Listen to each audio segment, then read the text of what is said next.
Unit 1 complete हो गया था। यूनिट 2 स्टार्ट करेंगे आज।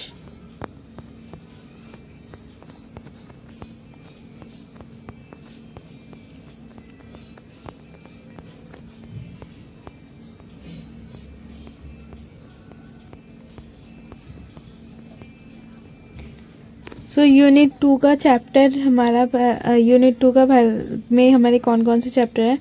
यूनिट 2 है हमारा market selection and product development का।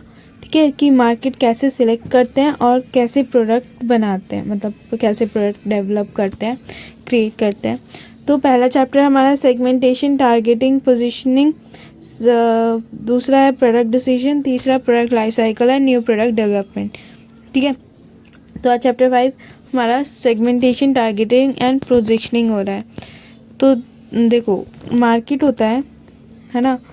तो मार्केट में पहले हम कैसे सेगमेंटेशन, टारगेटिंग, पोजीशनिंग क्या है कि कैसे हम मार्केट में चूज़ करते हैं, मार्केट कैसे चूज़ करते हैं। ठीक है, तो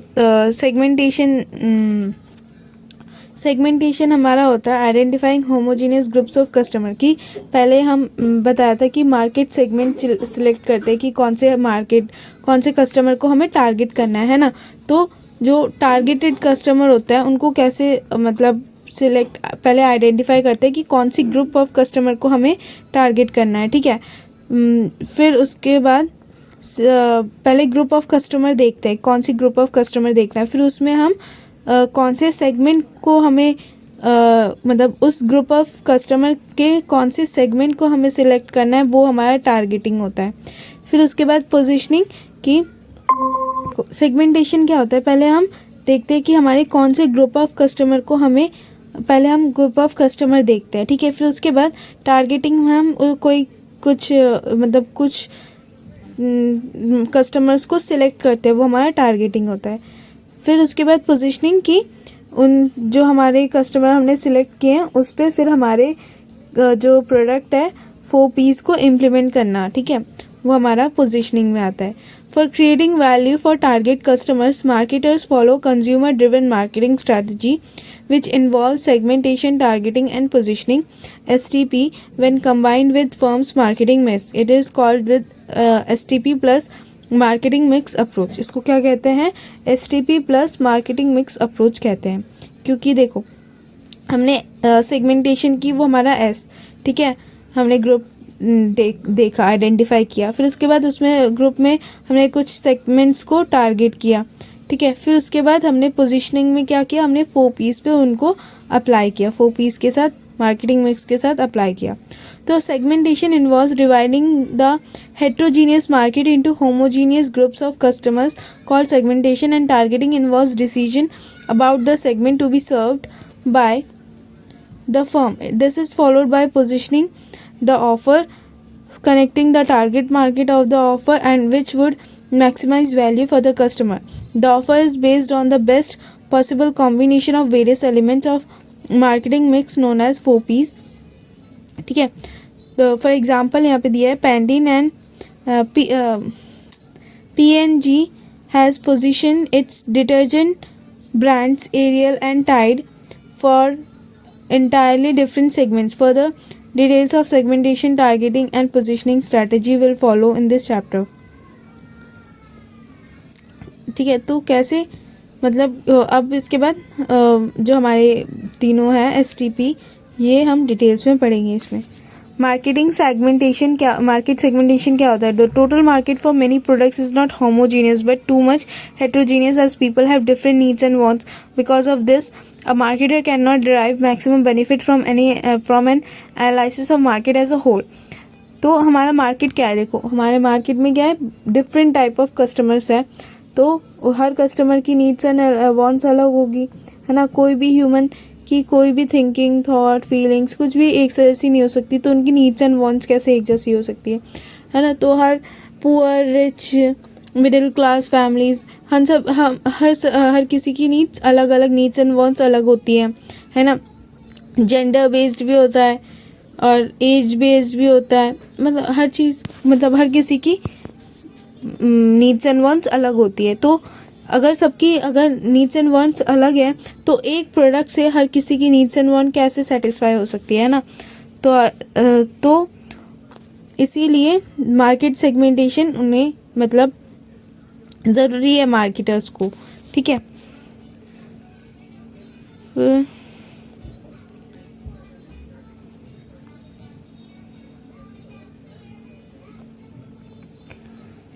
फिर concept of market segmentation, according to Stanton, market segmentation consist of taking the total heterogeneous market for a product and dividing it into several sub markets or segments, each of which tends to be homogeneous in all significant aspects। तो market segmentation क्या है कि हमें हमारी जो ये heterogeneous market है, heterogeneous मतलब हर एक चीज़ में कुछ डिफरेंट होना, ठीक है, हेट्रोजीनियस होता है वो, तो कुछ डिफरेंट है। मतलब मार्केट में जो हमारे कस्टमर्स हैं, हर कस्टमर अलग अलग कस्टमर को कुछ सब मार्केट्स और सेगमेंट्स में डिवाइड करना, ठीक है। फिर मतलब हर अलग मतलब सेम ग्रुप्स वाले कस्टमर्स को सेम ग्रुप में रखना, ठीक है। लाइक जैसे कि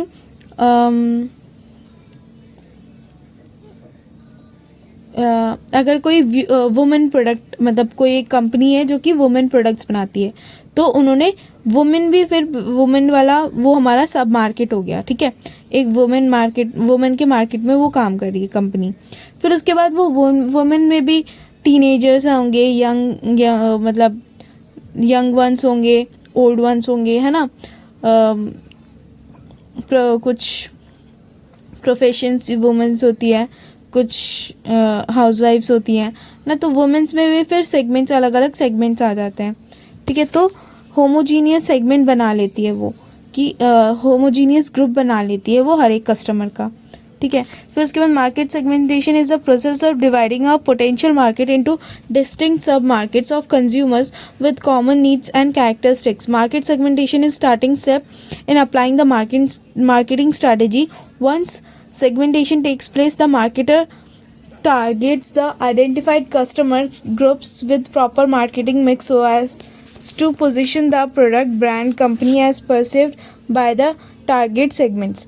From the perspective of marketing manager, market segmentation involves two closely related areas. First, the total market of any product can be subdivided or segmented into groups of potential customers who are homogeneous with respect of certain wants and desires. Second, it might be advantageous to the organization to serve one or more of these market segments.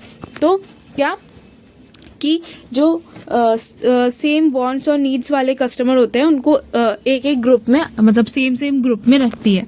तो इससे क्या हो रहा है, वो हर एक customer की needs and wants को अलग अलग डिवाइड कर सकती है, ठीक है। और दूसरा क्या होगा कि दूसरी एडवांटेज क्या मिलेगी ऑर्गेनाइजेशन को, कि वो उन ग्रुप्स जो एक या मोर सेगमेंट्स होती हैं उनमें वो ध्यान दे के फिर वो अच्छे से सर्व कर पाएंगी। मतलब जो अगर जो पर्टिकुलर सेगमेंट से अगर वो लेगी तो वहाँ पे वो सबकी नीड्स सेम है, तो वो उन सब की नीड्स पूरी कर पाएगी, है ना। एक प्रोडक्ट से वो उन सब की नीड्स पूरी कर पाएगी एक पर्टिकुलर सेगमेंट वाले कस्टमर्स की, है ना। पर अगर वही चीज़ वो अगर जनरल कस्टमर्स के लिए हो, सबके लिए हो, तो वो फिर एक प्रोडक्ट से वो सबकी नीड्स पूरी नहीं कर सकती, है ना। फिर उसके बाद market segment is that proportion of a larger market in which the customers share one or more characteristics that cause them to have relatively similar product needs. It is possible that a marketer creates a niche. Niche is a narrowly defined group of customers that have distinct and complex set of needs. Thus, in cycle industry, there might be segments like cycle for regular users, sports, adventure, racing kids, girls, etc. Niche is created when cycle is required for health, club, gym, etc. In the niche, there are few or no competitors and the product might command a premium price. तो निशे क्या है, निशे देखो, अगर हम एक particular customer के लिए बनाएंगे, पर्टिकुलर ग्रुप ऑफ कस्टमर के लिए बनाएंगे, तो हमारा जो प्रोडक्ट होगा ना, उस ग्रुप ऑफ कस्टमर के लिए बहुत अच्छा प्रोडक्ट होगा। उनकी नीड्स एंड वांट्स को हम बहुत अच्छे से उसमें उस प्रोडक्ट से सेटिस्फाई कर पाएंगे। तो तब क्या होगा ना कि जो हमारे जो कंपटीटर्स होंगे ना वो ज़्यादा नहीं होंगे, ठीक है, और वो हाई प्राइस पे बिकेगी। फिर वो मतलब ज़्यादा कंपटीटर्स नहीं होंगे, और अगर कंपटीटर्स होंगे भी तब भी हमारा जो प्रोडक्ट होगा उसमें बहुत मतलब प्रोडक्ट फिर बहुत अच्छा प्रोडक्ट भी बन पाएगा, क्योंकि वहाँ पे हमने एक पर्टिकुलर लोगों की नीड्स को ध्यान रखते हुए बनाया है। ठीक है, तो उन लोगों के लिए वो प्रोडक्ट भी हमारा अच्छा होगा और प्रीमियम प्राइस भी हम उसमें चार्ज कर सकते हैं। Degrees of segmentation. Segmentation of market is generally consistent with the changing needs of the population of target customers. Consequently, any one of the following kind of segmentation may be practiced by marketers. Partial market segmentation. तो segmentation क्या है, फिर उसको कुछ degrees assign की गई है कि टाइप्स मान की पॉपुलेशन के मतलब पॉपुलेशन के बेसिस पे उसको कुछ डिग्री में असाइन किया गया है। जैसे partial market segmentation, it is followed where the entire market is divided along broad categorical lines. For example, in the automobile market, one consumer may be looking for station wagon or jeep. Another may want to buy a carry run by diesel or a light vehicle like scooter or Luna cycle. In such situations, some manufacturers market separately to each group. तो वहाँ पे क्या कर रहा है वो, उसने पूरा एक मार्केट ले लिया और उनको फिर ब्रॉड कैटेगरीज में बांटा है। ठीक है, और उस ऑटोमोबाइल मार्केट है, ठीक है, और पूरा उसने ऑटोमोबाइल मार्केट ले लिया।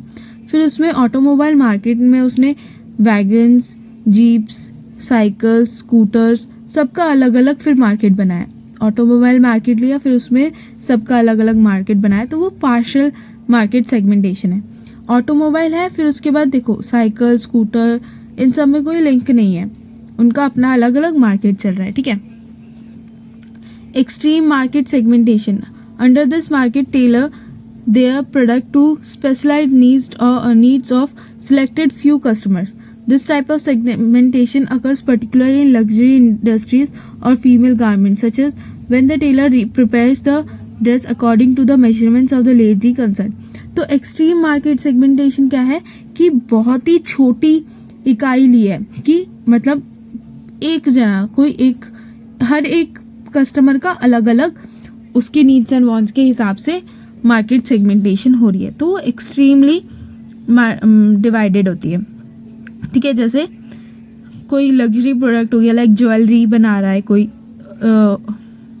गोल्ड ऑर्नामेंट बना रहा है। ठीक है, वो जो गोल्ड ऑर्नामेंट शॉपकीपर होता है वो क्या होता है कि उसके पास जो कस्टमर जाता है अपने हिसाब से वो डिज़ाइन सेलेक्ट करता है। उंगली मतलब अगर कोई रिंग बना रहा है तो उंगली का माप उसका अलग होता है ना, तो हर एक कस्टमर का अपना अपना क्राइटेरिया होता है, उसके हिसाब से उसका प्रोडक्ट बनता है, तो वो एक्सट्रीम मार्केट सेगमेंटेशन है।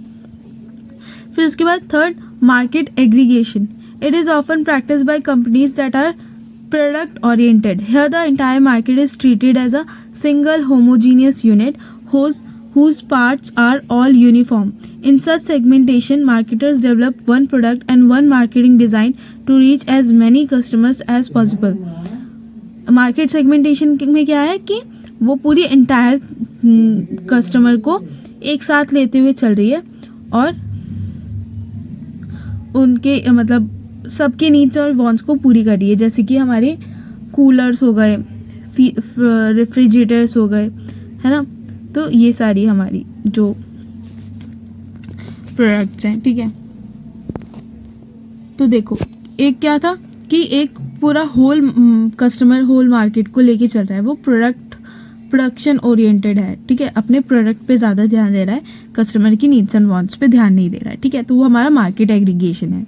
और जो पूरा का पूरा कस्टमर ओरिएंटेड है कि कस्टमर के हिसाब से चल रहा है, वो हमारा एक्सट्रीम मार्केट सेगमेंटेशन है.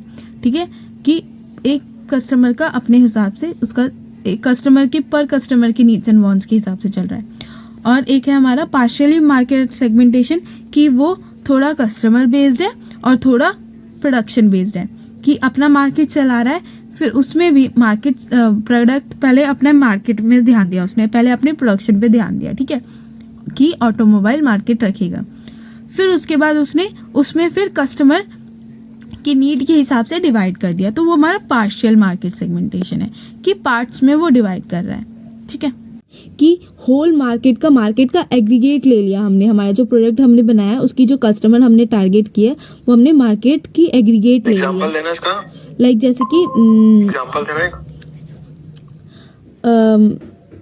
बेडशीट हो गई हमारी, जैसे बेडशीट हो गई, तो बेडशीट तो हमारी हर कस्टमर यूज करेगी ना, है ना, कि उसमें कुछ पर्टिकुलर नहीं है, हमारा बेडशीट है वो हर कस्टमर यूज करेगी।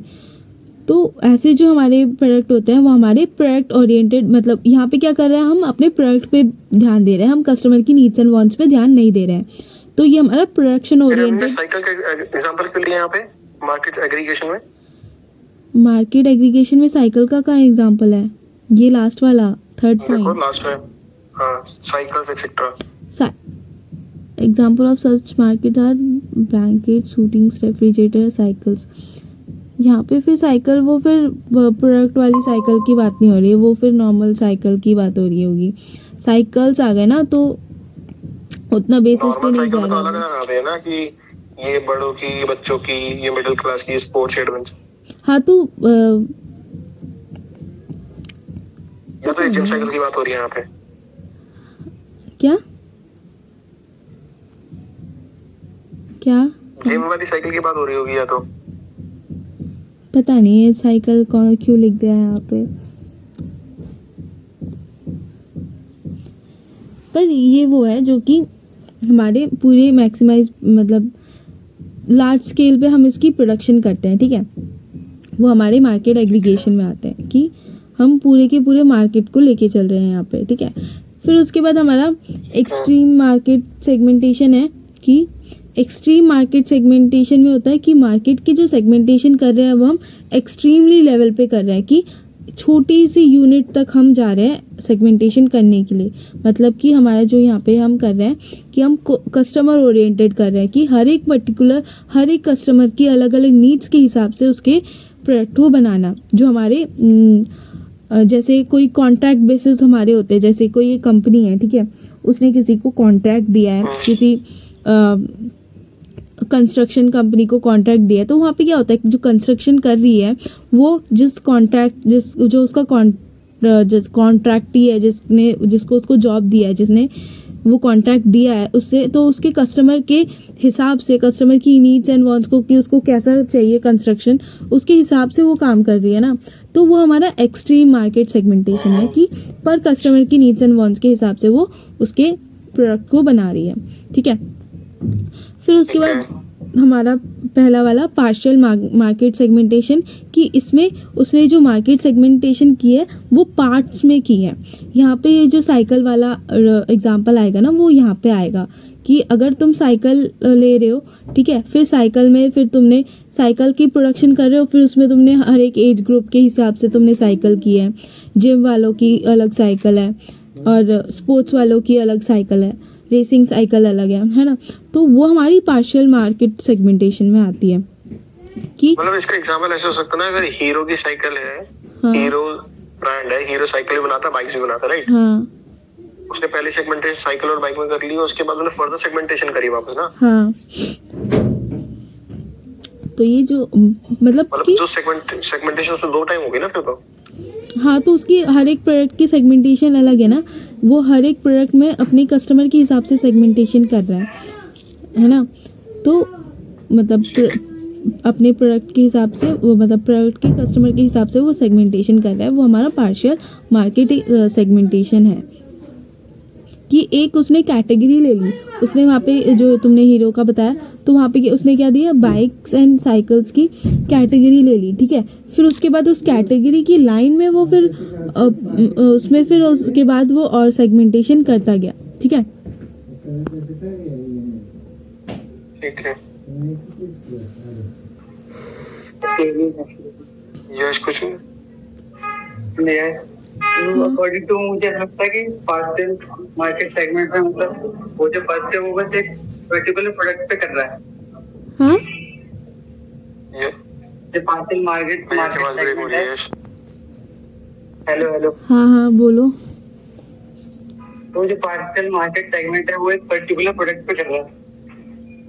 हाँ तो उसने देखो प्रोडक्ट उसका क्या है, उसका जो मेन प्रोडक्ट है वो क्या है, जो हीरो की है वो उसकी साइकिल और बाइक का मेन प्रोडक्ट है, ठीक है। फिर उस प्रोडक्ट को साइकिल एंड बाइक के वाले जो उसका प्रोडक्ट है, फिर उसके बाद वो सेगमेंटेशन कर रहा है ना। पहले तो उसने एक ही ब्रांड के अलग अलग प्रोडक्ट, लाइक उसका ऑटोमोबाइल है ना, तो ऑटोमोबाइल में ही वो अलग अलग है, साइकिल भी बनते हैं उसमें, हाँ स्कूटर वगैरह बाकी सब। और जो एक्सट्रीम मार्केट सेगमेंट है उसमें वो वेट कस्टमर पे कर रहे हैं। हाँ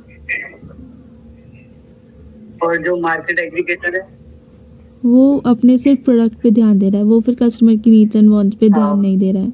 हाँ, हाँ और पार्सल वाला जो है वो बस एक पर्टिकुलर प्रोडक्ट पे ध्यान दे रहा है। जैसे एक ब्रांड का हो गया ना, ऑटोमोबाइल मार्केट है तो वो बस ऑटोमोबाइल कंपनीज का ही चल रहा है, जैसे उसमें सारे आगे साइकिल, कार, स्कूटर। हाँ तो ये क्या हुआ देखो, ये फिर उसने देखो मार्केट एग्रीगेशन है, तो मार्केट एग्रीगेशन में उसने फिर मार्केट एग्रीगेशन को पार्ट कर दिया उसने। पार्शियल मार्केट सेगमेंटेशन में क्या हो रहा है, वो मार्केट एग्रीगेशन भी फॉलो कर रहा है और एक्सट्रीम मार्केट सेगमेंटेशन भी फॉलो कर रहा है, मतलब दोनों को मिलाते हुए चल रहा है, ठीक है ना। यही कर रहा है ना वो, कि उसने जनरल पब्लिक पहले कि ऑटोमोबाइल मार्केट जो होता है वो हर कोई यूज़ कर रहा है ना, बच्चे भी साइकिल चला रहे हैं, बड़े बुड्ढे भी, मतलब कार वगैरह वो बड़े लोग भी यूज़ कर रहे हैं। तो उसकी कस्टमर, ओवरऑल कस्टमर क्या है, उसकी पूरी जनरल पब्लिक है ना। फिर उसके बाद उस जनरल पब्लिक कस्टमर को उसने फिर कैटेगरी में डिवाइड किया, है ना। तो उसने क्या किया, यहाँ पे एक्सट्रीम मार्केट सेगमेंटेशन भी फॉलो किया और मार्केट एग्रीगेशन भी, मतलब दोनों का मिला जुला के उसने मिक्सचर बना लिया, पार्शियल कर लिया उसने, है ना, पार्ट में डिवाइड कर लिया। फिर उसके बाद significance of market segmentation. Segmentation helps the marketer to get customer focus. The firm can design separate marketing mix for each segment to offer best value to the customer. Thus, segmentation helps the firm in development of right product with features desired by the concerned segment, design the right pricing strategy, selection of channels of distribution, focused promotional campaigns. तो क्या उसको क्या features है हमारे marketing segmentation के, कि इससे क्या होता है कि जो मार्केटर है वो मतलब कोई पर्टिकुलर सेगमेंट्स के पर्टिकुलर ग्रुप्स ऑफ कस्टमर के लिए अपना प्रोडक्ट फीचर कर सकता है, उनके हिसाब से उनका फीचर बना सकता है, ठीक है। और फिर उसके बाद वो राइट प्राइसिंग स्ट्रैटेजी लगा सकता है उस पर, क्योंकि वो कि पर्टिकुलर उनकी नीड के हिसाब से अपने प्रोडक्ट के हिसाब से वो प्राइसिंग स्ट्रैटेजी लगा सकता है। फिर उसके बाद selection of channels of distribution, कि वो कहाँ पे, अब देखो उसने जब मार्केट में अपने कस्टमर्स टारगेट किए हैं, तो जो जहाँ पे वो कस्टमर है उन्हीं पे डिस्ट्रीब्यूशन करेगा ना, तो वो वहाँ पे उन तक डिस्ट्रीब्यूशन कैसे करेगा, किसको डिस्ट्रीब्यूट करेगा, तो वो भी चैनल उसके डिसाइडेड होते हैं, सिलेक्ट हो जाते हैं इससे, ठीक है। फोकस प्रमोशनल कैंपेन्स, तो और जो प्रमोशन कैंपेन्स वो करेगा, एडवर्टीजमेंट्स वगैरह करेगा, वो भी किसके हिसाब से करेगा, जो उसने मार्केट सेगमेंट चूज़ किया है उसके हिसाब से करेगा, है ना। If properly used market segmentation can be of benefits to the company, the consumers and the community. Generally it offers the following benefits, और क्या क्या उसके एडवांटेजेस होते हैं। Precise definition of the market, कौन सा मार्केट चला रहा है वो बताता है अच्छे से कि कौन से कस्टमर के मार्केट चला रहा है वो। Segmentation improves the companies understanding of why consumer do or do not buy certain products. By knowing this the company can make adjustment to meeting changing market demands. तो कौन सी मार्केट, उसको पता होता है कि कौन सी मार्केट में मुझे सामान बेचना है, तो उसके पास उस मार्केट की अच्छी खासी इन्फॉर्मेशन होती है, ठीक है। फोकस ऑन कस्टमर पे फोकस्ड होता है। बेटर असेसमेंट ऑफ कंपटीशन, कि देखो उसने मार्केट सिलेक्ट कर लिया, एक टारगेट सिलेक्ट कर लिया, टारगेटेड मार्केट सिलेक्ट कर लिया, तो उस जो टारगेटेड मार्केट के जो कंपटीटर्स होंगे वो भी उसके बारे में अच्छी खासी नॉलेज लेके ही चलेगा ना, ठीक है। तो उनसे फिर अच्छी खासी नॉलेज होगी तो कम्पीट कर पाएगा। बेटर एलोकेशन ऑफ रिसोर्सेज, कि टारगेट कस्टमर के सेगमेंट के हिसाब से वो उस लिमिटेड रिसोर्स, देखो अब क्या हो गया कि जो उसने टारगेट कर लिया, सेगमेंट टारगेट कर लिया, तो उसका जो लिमिटेड रिसोर्स तो उसके पास है ही है, जो रिसोर्स है वो लिमिटेड ही है। अब उसके बाद जो लिमिटेड को पूरा उस रिसोर्सेज को किस तक पहुंचाना है, कस्टमर तक। अब जो वो कस्टमर है वो भी उसके कुछ लिमिटेड हो गए ना, जनरल पब्लिक तो नहीं है ना, पहले से थोड़े कम हो गए हैं, अभी भी एग्जैक्ट नहीं पता है पर फिर भी कम हो गए ना, तो उन चीज़ों को वो फिर अच्छे से एलोकेट कर सकता है अपने रिसोर्स को। Introduction of innovation, new ideas ला सकता है, इनोवेटिव प्रोडक्ट ला सकता है उन नीड्स एंड वांट्स के हिसाब से। गेन्स टू कंज्यूमर, अब जब पर्टिकुलर सेगमेंट पे बना रहा है तो वो फिर उस सेगमेंट को उनकी नीड्स और वांट्स पूरी होंगी तो वो उनको अट्रैक्ट भी कर पाएगा, है ना। Major basis for segmentation, segmentation की मेजर बेसिस क्या है। For a focus marketing program, market segment should be based on certain clear cut variables like geographical, demographical, psychographical, behavioral, value based, volume based and benefit based. An overview of this basis for segmentation is given below. तो ये 7 type के हमारे segmentation होते हैं, मतलब 7 type के basis हमारे segmentation के बेसिस होते हैं। बेसिस टाइप्स ऑफ सेगमेंटेशन तो हमने ऊपर पढ़ लिया।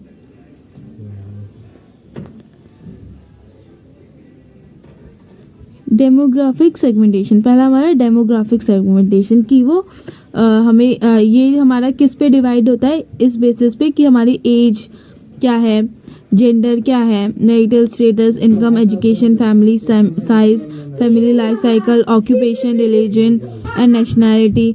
इस बेसिस पे अगर हम सेगमेंटेशन कर रहे हैं तो वो हमारे डेमोग्राफिक सेगमेंटेशन में आएगा।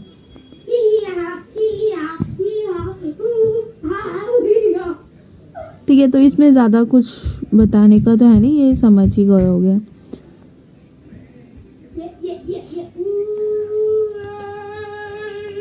ये हमारे कुछ बेसिस के एग्जांपल्स दे रखे हैं एज के हिसाब से। 0 to 5 के एज ग्रुप्स का प्रोडक्ट्स बनता है, बेबी प्रोडक्ट्स होते हैं हमारे। 6 to 12 के हमारे ये टॉडलर प्रोडक्ट्स कहते हैं इन्हें शायद, या ठीक है। फिर 13 to 19 ये हमारे यंगर ग्रुप्स होती हैं। तो इस हिसाब से फिर तो इसमें तो ज़्यादा कुछ है नहीं, क्या ही बताऊँ इसमें। जियोग्राफिक सेगमेंटेशन, ये किस पे बेस्ड होता है, कंट्री बेसिस पे, रीजन बेसिस पे, ठीक है, क्लाइमेटिक बेसिस पे, कल्चरल बेसिस पे। ये जो होता है वो हमारा जियोग्राफिकल सेगमेंटेशन होता है। देखो चलो, the region, the city size, its density, whether urban, suburban और rural and the climate matters a lot in segmenting the market on basis of geographical segmentation। ठीक है, जैसे कि वुलन क्लोथ्स आ गए हमारे क्लाइमेटिक रीजन, मतलब ठंडी गर्मी, ठीक है। और जैसे कोलकाता में मच्छियाँ ज़्यादा बिकती हैं, पर यही तुम अगर पंजाब जाओ तो वहाँ पे मच्छियाँ नहीं बिकती, वहाँ पे सरसों दे साग वगैरह एंड ऑल खेती बड़ी ज़्यादा होती है ना। तो ठीक है, फिर उसके बाद psychographic segmentation. The basis of segmentation is widely used by marketers. The important aspects of psychographic segmentation are lifestyle, social class, cultural values, personalities। तो इन सब बेसिस पे अगर हम करें तो वो हमारी साइकोग्राफिक सेगमेंटेशन में आती है कि लाइफस्टाइल कैसा है हमारा, कौन सी क्लास ऑफ पीपल से बिलोंग करता है हमारा कस्टमर, कौन से सेगमेंट जो हम सेगमेंट ले रहे हैं वो, ठीक है, कल्चरल, कौन सी कल्चरल वैल्यूज से हम सेगमेंट ले रहे हैं वो, पर्सनालिटी कैसी है, ठीक है। तो ये हमारा साइकोग्राफिक सेगमेंटेशन में आता है। A person's lifestyle, social class, culture and personality rest at his mind, but this basic instinct can be tapped by marketers when they appeal for their products. For example, one can think of breaking the old values of sticking to old products and get them repaired by getting rid of old ones. तो कि क्या होता है कि but this basic instinct can be tapped by marketers when they appeal for their products. Kellogg's wishes to do away with old Indians habits at breakfast. Tata's sell common. तो कि person की lifestyle, social class, culture, personality, ये हमारे mindset में fix होती है, ठीक है। पर कभी कभी क्या मार्केटर क्या करते हैं कि जो हमारे कस्टमर हैं उनकी जो ओल्ड हैबिट्स हैं उनको ब्रेक करके अपने न्यू प्रोडक्ट को लाते हैं। लाइक जैसे कि केलॉग्स ने हमारी जो इंडियन हैबिट्स है, हमारा ब्रेकफास्ट क्या होता है, हमारा ब्रेकफास्ट होता है पराठे खा लिए सुबह, है ना, तो पराठे वगैरह ये हमारा इंडियन ब्रेकफास्ट होता है। पर केलॉग्स ने क्या चाहा कि सुबह ऐड आता है ना, सुबह केलॉग्स खाओ और दिन की शुरुआत लाइट बनाओ, ऐसे कुछ करके होता है। तो केलॉग्स ने क्या किया, वो फिर ब्रेकफास्ट प्रोडक्ट लाया। Tata salt common salt as देश का नमक by providing it a tinge of patriotism. Tata देश का नमक मतलब ऐसे करके ऐड आया उसका, ठीक है। तो ये सब किस पे, हमारे कल्चर पे बेस्ड। देखो जो अपना ये था केलॉग्स वाला था वो कल्चर पे बेस्ड था, ठीक है। टाटा हमारे उस पे लाया कि वो भी हमारा कल्चर पे है। फिर based on the personality trait of adopting new products, Roger has classified consumer into following 5 groups. Personality trait पे किसी मतलब कि न्यू प्रोडक्ट के पर्सनालिटी ट्रेट को कैसे अफेक्ट करना है वो हमारा कौन लाया, रॉगर ने बताया कि हमारे 5 टाइप्स ऑफ कंज्यूमर्स होते हैं, 5 ग्रुप्स ऑफ कंज्यूमर्स होते हैं। पहला innovators, these are cosmopolitan people who are eager to try new ideas, जो न्यू आइडियाज़ ट्राई करना चाहते हैं, थोड़े क्यूरियोसिटिव होते हैं जो, ठीक है। तो वो रिस्क लेना चाहते हैं कि कोई न्यू प्रोडक्ट हो तो वो रिस्क लेना चाहते हैं, ठीक है। तो ये इनोवेटर्स में आते हैं। फिर अर्ली अडॉप्टर्स होते हैं जो कि these are influential people with whom the average person checks out an innovation. कोई एक न्यू प्रोडक्ट आया वो उसको सबसे पहले चेक करना चाहते हैं, वो हमारे अर्ली अडॉप्टर्स होते हैं। अर्ली मेजॉरिटी होते हैं, this group tends to deliberate before adopting a new product. Its members are important in legitiming an innovation but they are seldom leaders. तो ये क्या करते हैं, ये जल्दी से उसको खरीदते नहीं है, वो थोड़ा मतलब लीड करते हैं कि पहले चल जाए अच्छा खासा, फिर उसके बाद हम उसको यूज़ करेंगे, ठीक है। Late majority, this group is cautious and adopts new ideas after innovation has received public confidence. अच्छा, जो ये अर्ली मेजॉरिटी में बताया वो हमारा ये लेट मेजॉरिटी वाला है। अर्ली मेजॉरिटी होता है क्या आता है, this group tends to deliberate before adopting a new product. Its members are important in legitimizing innovation but they are seldom leaders.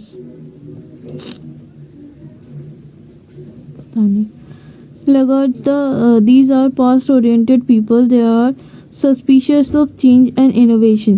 By the time they adopt a product, it may already have been replaced by a new one. तो लैगार्ड्स वो हैं जो past oriented people है, जो पुराने products use करते हैं, ठीक है। वो और इतना मतलब लेट कर देते हैं प्रोडक्ट को यूज़ करने में कि तब तक वो मार्केट में किसी और न्यू प्रोडक्ट भी आ चुका होता है, उस प्रोडक्ट से रिलेटेड ही न्यू प्रोडक्ट आ चुका होता है, ठीक है। अर्ली मेजॉरिटी समझ नहीं आया, किसी को आता है? दिव्यांश आता होगा ना?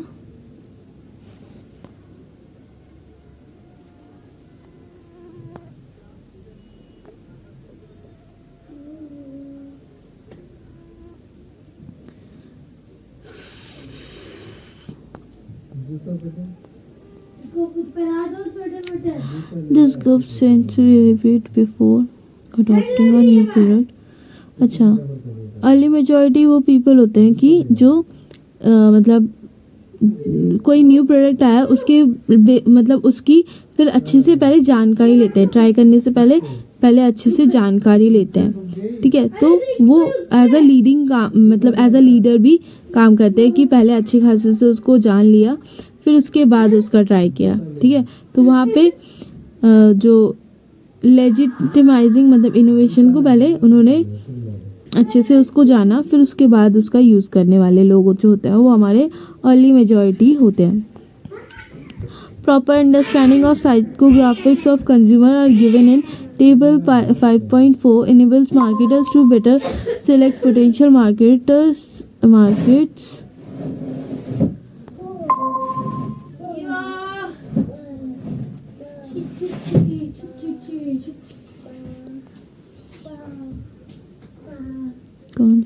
And match the product image with the type of consumer using it. For example, women making heavy use of bank credits are said to lead an independent way of life and are concerned with their appearance. They tend to be liberated and are willing to try new things. ठीक है. फिर उसके बाद हमारा behavioural segmentation में क्या होता है कि जो हमारे here the geographical, demographic or psychographical boundaries become irrelevant for marketers. The consumers are segmented on the basis of their behavior. Through need, motivation, perception, learning involvement, attitudes, occasion, benefits, user status, usage rate, loyalty status and buying readiness stage. तो ये सारे जो हमने ऊपर मतलब last chapter में हमने पढ़ा था बिहेवियर के बारे में, वो चीज़ें हैं इसमें कि मोटिवेशन हमने पढ़ा था, परसेप्शन पढ़ा था, लर्निंग इन्वॉल्वमेंट पढ़ा था, एटीट्यूड्स पढ़ा था. हाँ, तो इसमें क्या देख रहे हैं कि जो हमारे मोटिवेशनल फैक्टर्स हैं उस पे बेसिस पे अगर हम अपने कंज्यूमर सेगमेंट्स को डिवाइड कर रहे हैं वो, ठीक है. परसेप्शन में क्या होता है कि हम उसमें किसी चीज़ को हम देख के, छू के, स्मेल करके, मतलब 5 ऑर्गन की हेल्प से हम कुछ काम करके उसको फिर हम उस पर जजमेंट दे के फिर काम कर रहे हैं, सोच समझ के फिर काम कर रहे हैं, तो वो हमारा परसेप्शन था. लर्निंग इन्वॉल्वमेंट की हम पहले उसमें डिसीजन प्रोसेस कर रहे हैं, मतलब कि बहुत अच्छी तरीके से हम इंफॉर्मेशन कलेक्ट करके फिर उस पर हम काम कर रहे हैं. ठीक है. एटीट्यूड्स हमारे फीलिंग्स होती हैं वो हमारी एटीट्यूड्स हैं. ठीक है. फिर उसके बाद ओकेजन के बेसिस पे अगर हम डिवाइड कर रहे हैं, ठीक है. फिर बेनिफिट्स की क्या क्वालिटी है सर्विस, मतलब कुछ प्रोडक्ट्स, कुछ मार्केट हमारे स्पीडली मार्केट हमारे. आवाज़ कम हो सकती है. मतलब स्पीड के बेसिस पे, जैसे कि बेनिफिट कुछ हम बेनिफिट प्रोवाइड कर सके अपने कस्टमर्स को. लाइक ये जो फ्लिपकार्ट, अमेजॉन्स होते हैं, अगर उस पर हम चार्जेस के साथ अगर तुम वो करते हो तो तुम्हें डिलीवरी जल्दी देते हैं, है ना. और फिर अगर तुम चार्जेस पे नहीं करना चाहते हो तो फिर वो लेट डिलीवरी पे आता है ना. तो बेनिफिट्स प्रोवाइड कर रहा है अगर किसी सेगमेंट को, उस बेसिस पे अगर वो सेगमेंट बना रहा है. तो रेडिनेस स्टेज, जिसमें हमारी कस्टमर कितनी अवेयर है, कितनी इन्फॉर्म्ड है, उस बेसिस पे. ठीक है. टाइम के बेसिस पे objective, location, person, place, usage rate, loyalty status, usage status. Behavior segmentation is based on the consumer response to his requirements. The way customer response is addressed and the way the products actually help them to achieve what is demanded from it both belong to the basis of their classification. For example, AppTech studied the psychological motivation of customer to identify segments. It focused on those who were creatively inclined, looking for careers in advertising, design, media, fashion, theatre, filmmaking or textile and interior design, and targeted 18 to 25 age group. तो Aptech ने क्या किया कि उन्होंने psychological motivation customers के basis पे उन्होंने customer के सेगमेंट्स आइडेंटिफाई किए. उन्होंने किस पे मतलब उसमें से किसको निकाला कि ऐसे पर्सन्स को जो कि करियर ढूंढ रहे हो, किस में, एडवर्टाइजिंग में, डिज़ाइन मीडिया में, फैशन, थिएटर, फिल्म मेकिंग और टेक्सटाइल इंटीरियर डिज़ाइनिंग में। और उन्होंने एज ग्रुप कौन सी टारगेट की? 18 to 25, क्योंकि करियर वाले हमारे 18 to 25 वाले एज ग्रुप्स होते हैं, है ना।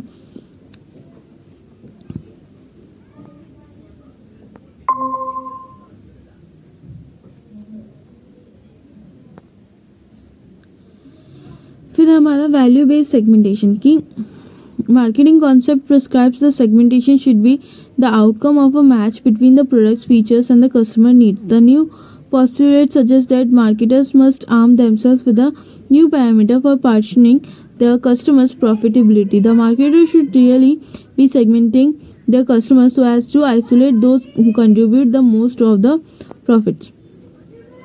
कि उन्होंने क्या बोला कि उन्होंने जब प्रोडक्ट को कस्टमर को सेगमेंट्स में डिवाइड किया तो उसका आउटकम क्या आता है कि जो हमारे कस्टमर्स हैं वो उसको फिर प्रॉफिटेबिलिटी में उसको डिवाइड करना, ठीक है,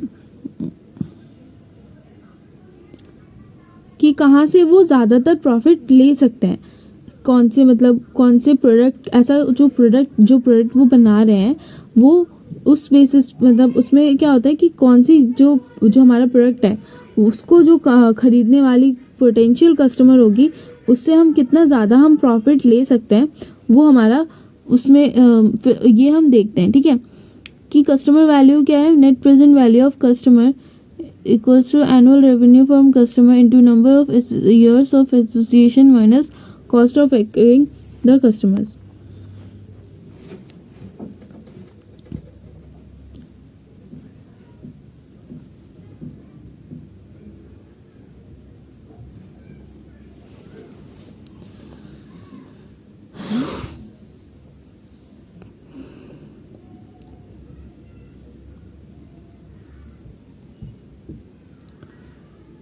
The benefits of value-based segmentation are as follows: increased return for lower investments. ये कितना चैप्टर है? सेगमेंटेशन ही खत्म नहीं हो रहा है इसको तो। टारगेटिंग से तो जाएगा।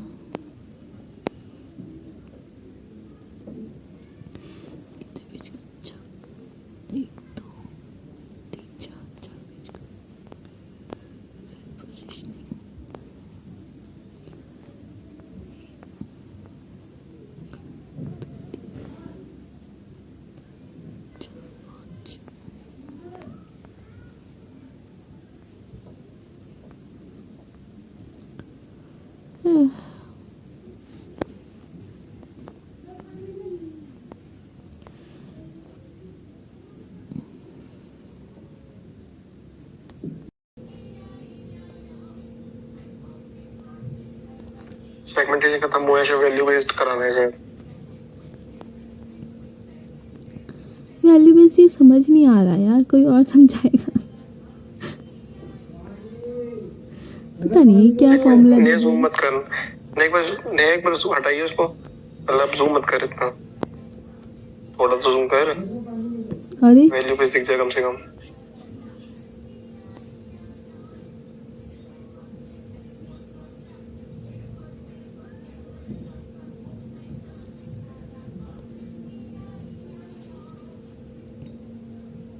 वैल्यू बेस्ड सेगमेंटेशन का मतलब है कि जो कस्टमर नीड, मतलब जो कस्टमर मांग रहा है ना वो गुड, और जो उसके लिए पे कर रहा है उसको उतनी सेटिस्फेक्शन मिल रही है उस गुड से। हाँ, तो इतना तो समझ आ गया कि ये बोल रहा है कि कौन से जो हमने सेगमेंटेशन की है, फिर उसमें सेगमेंटेशन में से हमारी जो कस्टमर है कितना प्रॉफिट दे सकती है, इसकी बात हो रही है। और वो वैल्यू बेस्ड सेगमेंटेशन ना ये रिपीटेड परचेज भी आ जाएगा। अगर वो कस्टमर को सेटिस्फेक्शन दे पा रहा है तो वो रिपीटेड परचेज करेगा, राइट। अगर वो रिपीटेड परचेज करेगा तो हमें पता लग जाएगा कि वो उस मतलब वो गुड से उस बंदे को, जो बंदे ने पे जितना पे किया, मान लो 400 गुड था कोई, उसने 400 पे किया है, उसको 400 रुपीज तक की सेटिस्फेक्शन मिली है या नहीं। अगर कंपनी चाहे फ्यूचर में प्राइस को इंक्रीज करना तो कंपनी का प्रोडक्ट का प्राइस 500 कर देते 400 से, तो कस्टमर ये तो नहीं हो कि कस्टमर किसी और प्रोडक्ट पे शिफ्ट हो जाएगा, सब्स्टिट्यूट पे तो शिफ्ट तो नहीं हो रहा। मतलब उसको सेटिस्फेक्शन मिल पा रही है उतने जितने पेमेंट कर रहा है, यानी वो यही मतलब है उसके अंदर। नहीं, ये ना, ये कस्टमर के हिसाब से नहीं बोल रहे ना, ये तो मार्केटर के हिसाब से, ये मार्केटर की प्रॉफिट देख रहा है कि वो कस्टमर से कितना प्रॉफिट निकाल सकता है, वो बता रहा है। यहाँ पे देखो ना, ये फॉर्मूला दे रखा है कि कस्टमर वैल्यू कैसे निकल रही है, कस्टमर की नेट प्रेजेंट वैल्यू निकल रही है किससे, उसकी जो कस्टमर से वो पूरे साल में कितना कमा रहा है into number of years of association की कितने साल तक कमा रहा है, फिर उसमें उस कस्टमर को लाने में उसको कितना कॉस्ट लगा वो माइनस कर दिया। तो जैसे हमारा कोई प्रोडक्ट हम बनाते हैं, ठीक है, हम प्रोडक्ट बना रहे हैं तो हम उसकी प्रॉफिट कैसे निकालते हैं, हम पूरे टोटल सेल्स में से जो हमारे जितने भी हमारे डायरेक्ट कॉस्ट्स होती हैं वो माइनस कर देते हैं ना, variable cost and fix cost minus करके फिर हम उसका प्रॉफिट निकालते हैं, है ना।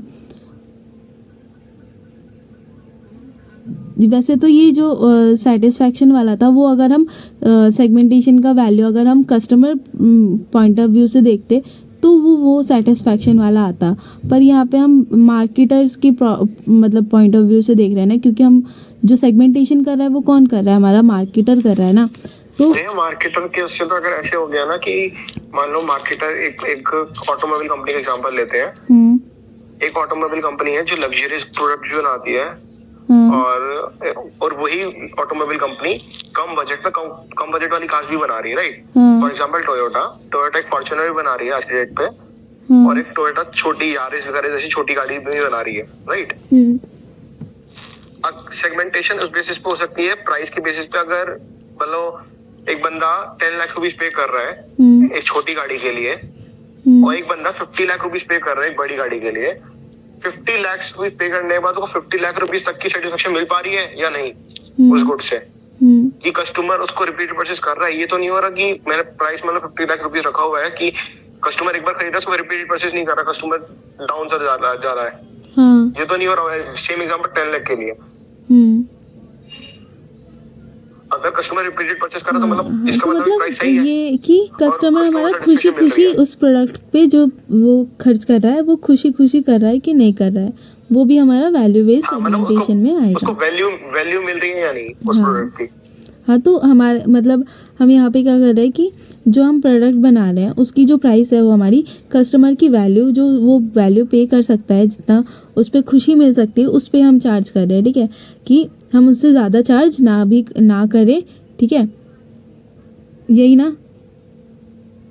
जितना मतलब जितने में उसको सेटिस्फैक्शन मिलेगी उतनी प्राइस हमारी सेगमेंटेशन हम उतना ही हम उससे चार्ज करें, है ना। और इसके अंदर अगर इन्होंने पॉइंट लिखा हुआ है जो डिस्काउंटेड एट द रेट, इसका मतलब ये भी हो सकता है कि अगर एक प्रोडक्ट 10 लाख से मैंने 11 लाख पहुंचा दिया अपना, उससे मेरे कस्टमर फ्लक्चुएट होने चालू हुए, तो मैं हो सकता है कि अपने कस्टमर को अपनी तरफ अट्रैक्ट करने के लिए कुछ रीजनेबल डिस्काउंट दे दूं, तो उससे मेरे को भी लॉस ना हो, कस्टमर भी मेरी तरफ वापस अट्रैक्ट होके मेरे गुड को परचेस कर ले। हाँ, ठीक है। तो कस्टमर वैल्यू कैसे निकलेगी कि जो हमारे कस्टमर हैं कि अपने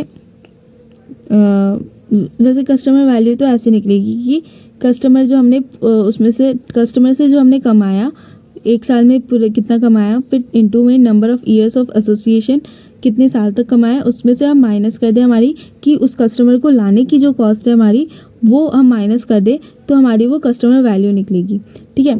फिर उसके बाद जो कस्टमर वैल्यू निकली उस पर फिर हम कुछ डिस्काउंटेड रेट लगा के हम उस पर क्या टोटल लाइफ टाइम वैल्यू निकाल सकते हैं कि हमारी पूरी जो हमारी एक साल की कस्टमर वैल्यू निकली थी, ठीक है, हमारी प्रेजेंट की अभी जो कस्टमर वैल्यू है, ठीक है, तो अभी जो कस्टमर वैल्यू है ज़रूरी तो नहीं कि वो हमारे पूरे लाइफ टाइम चलेगी, तो लाइफ टाइम चलने के लिए हमें कस्टमर को कुछ डिस्काउंट्स देने पड़ेंगे कि ताकि वो हमारी कस्टमर बनी रहे, है ना, और न्यू कस्टमर्स भी हम ला सके, तो उसके लिए कुछ डिस्काउंट देने पड़ेंगे और डिस्काउंट रेट लगा के फिर हम उसको टोटल लाइफ टाइम वैल्यू निकाल सकते हैं।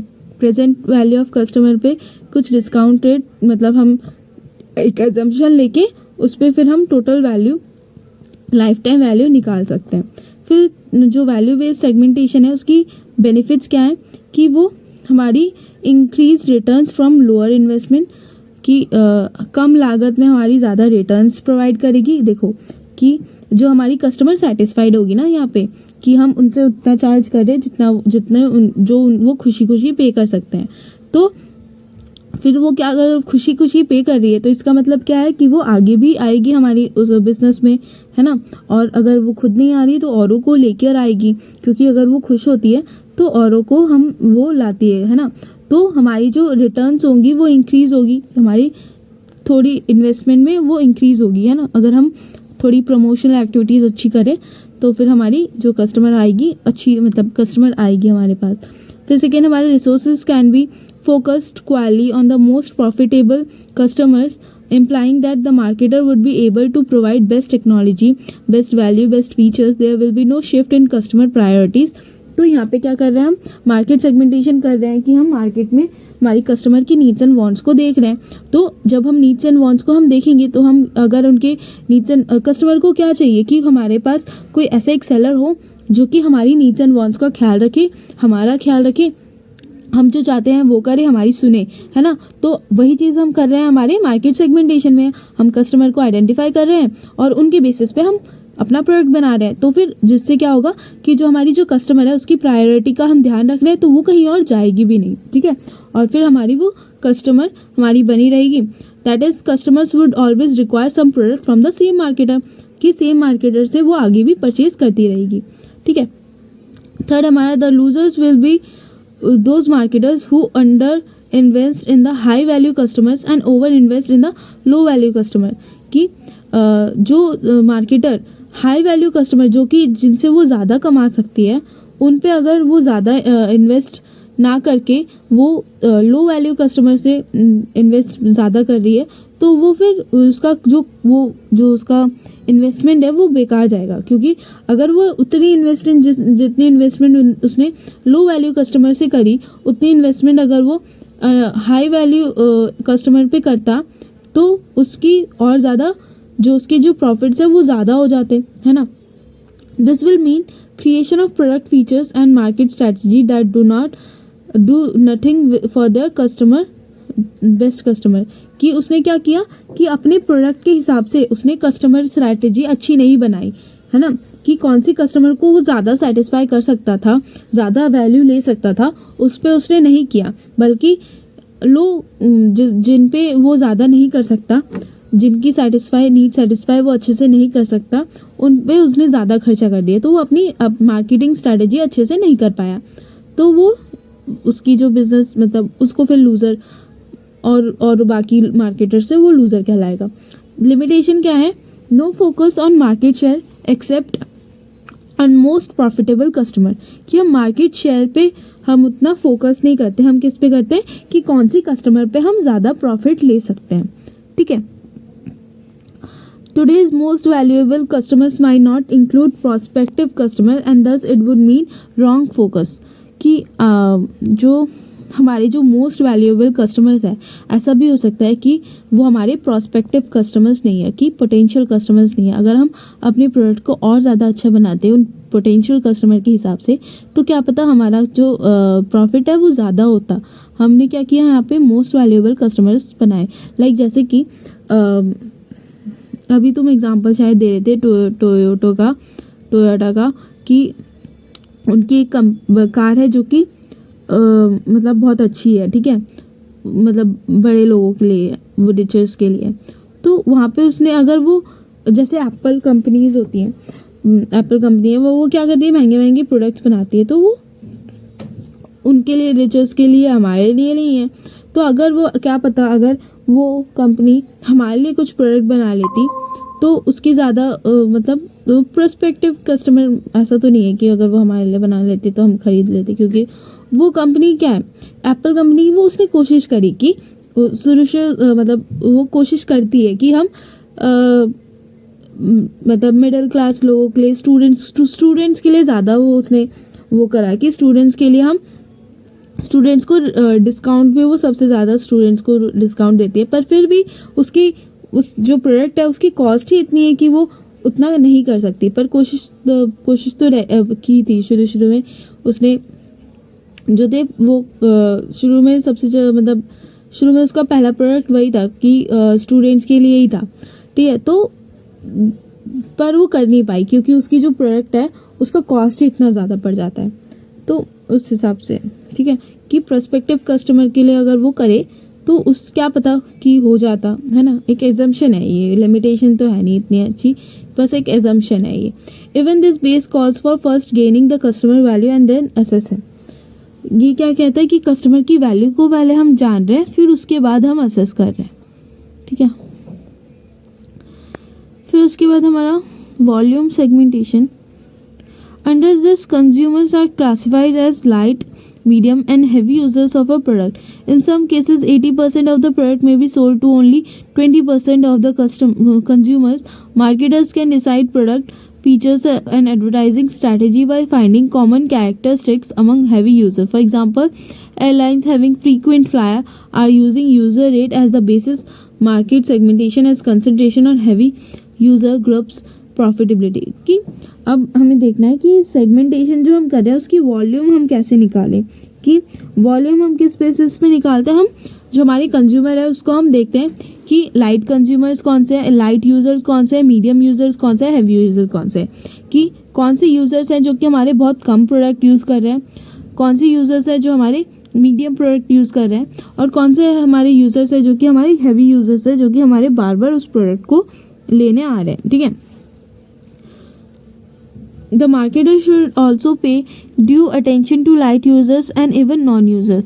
तो देखो वैल्यू ऑफ जो हमने वैल्यू बेस्ड कस्टमर सेगमेंटेशन देखा उसमें क्या था कि हमारी जो प्रॉफिटेबल कस्टमर है उन पे ज़्यादा फोकस कर रहा था, है ना। तो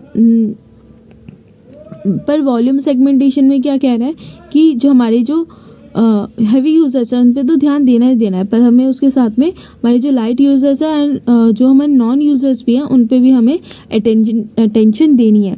द नॉन यूज़र्स में consist of 2 types of people, those who do not use the product and those who might use it. कि 2 टाइप ऑफ पीपल्स हो सकते हैं, जो यूज़ नहीं कर रहे उसमें भी 2 टाइप ऑफ पीपल हो सकते हैं कि एक जो यूज़ करेंगे ही नहीं और एक दूसरा अगर उनको इन्फॉर्मेशन मिली तो वो शायद कर सकते हैं। Those who do not use due to ignorance may be provided extensive information. Repeated advertising may be used to overcome the inertia or psychological resistance. तो नॉन यूज़र जो कर सकते हैं वो उनको अगर इन्फॉर्मेशन प्रोवाइड की जाए तो वो हमारे यूज़र्स बन सकते हैं, ठीक है। फिर बेनिफिट सेगमेंटेशन की सेगमेंटेशन का बेनिफिट क्या है। The main benefit sought in a product can also be used as a basis to classify consumers. कि सेगमेंटेशन बेनिफिट सेगमेंटेशन क्या होता है कि हम जो हमारी प्रोडक्ट का जो बेनिफिट है उसके हिसाब से भी हम कंज्यूमर्स क्लासीफाई कर सकते हैं कि हमारी जो प्रोडक्ट की क्वालिटी है, प्राइस के हिसाब से, टेस्ट के हिसाब से हम उसको क्लासीफाई कर सकते हैं। लाइक जैसे अगर हम चिप्स की बात करें, ठीक है, चिप्स में हमारे कौन कौन से फ्लेवर्स आते हैं ना, तो उसमें क्या फ्लेवर्स को क्या हुआ, वो हमारी टेस्ट के हिसाब से उसने क्या किया कि जो उसने बेनिफिट सेगमेंटेशन उठाया कि प्रोडक्ट का जो बेनिफिट है उसके हिसाब से उसने सेगमेंटेशन की है ना। लाइक बहुत सारे फ्लेवर्स होते हैं, टैंगी मिक्स होता है, एक अचारी चटका करके एक फ्लेवर आता है ना। तो ये सारे हमारे टेस्ट के हिसाब से भी उसने फिर सेगमेंटेशन किया है ना, वो हमारा बेनिफिट सेगमेंटेशन आ गया। फिर उसके बाद requirement criteria of effective segmentation की जो हमारी सेगमेंटेशन है उसकी रिक्वायर क्यों, मतलब क्यों ज़रूरी है सेगमेंटेशन हमारी, किस लिए ज़रूरी है कि हम आइडेंटिफाई कर सके हमारी जो कस्टमर्स हैं उनको हम क्लासीफाई, हमारे कस्टमर को हम क्लासीफाई कर सके, आइडेंटिफाई कर सके, है ना, इसलिए ज़रूरी है। फिर उसके बाद measurable and obtainable, the size, profile and other relevant characteristics of the segment must be measurable and obtainable in terms of data. If the information is not obtainable, no segmentation can be carried out. For example, customer can be segmentation on the basis of their lifestyle.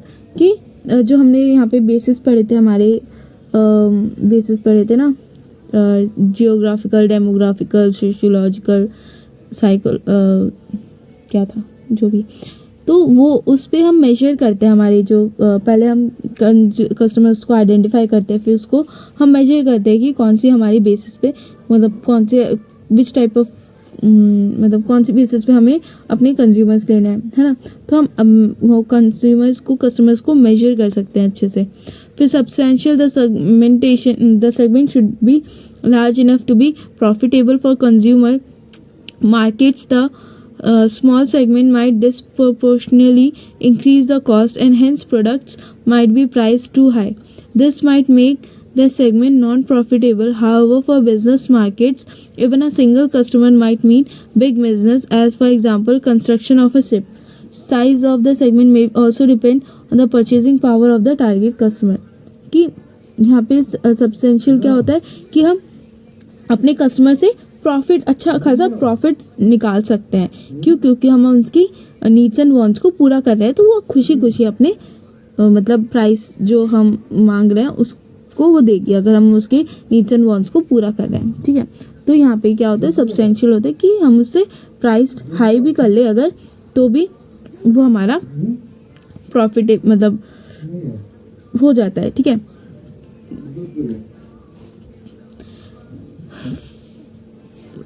पर substantially हर product में use नहीं होता। Like अगर हमारा extensive market मतलब extensive market segment है तो हम चार्ज कर सकते हैं।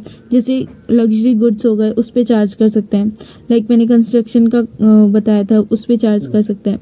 तो सब्सटेंशियल ये, अगर तुम मार्केट एग्रीगेट पे कर रहे हो तो वो वहाँ पे सब्सटेंशियल नहीं है, वहाँ पे तो तुम ज़्यादा चार्ज कर भी नहीं सकते हो।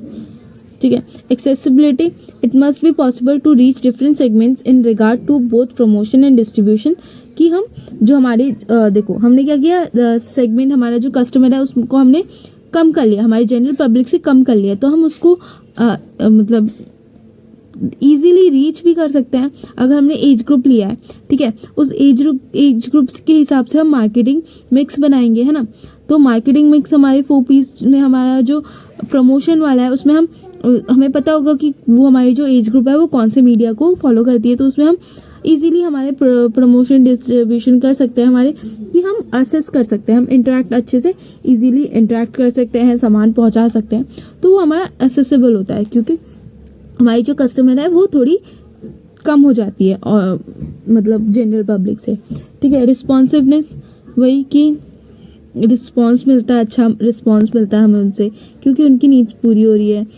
फॉर मार्केटिंग मिक्स हम अच्छे से अप्लाई कर पा रहे हैं।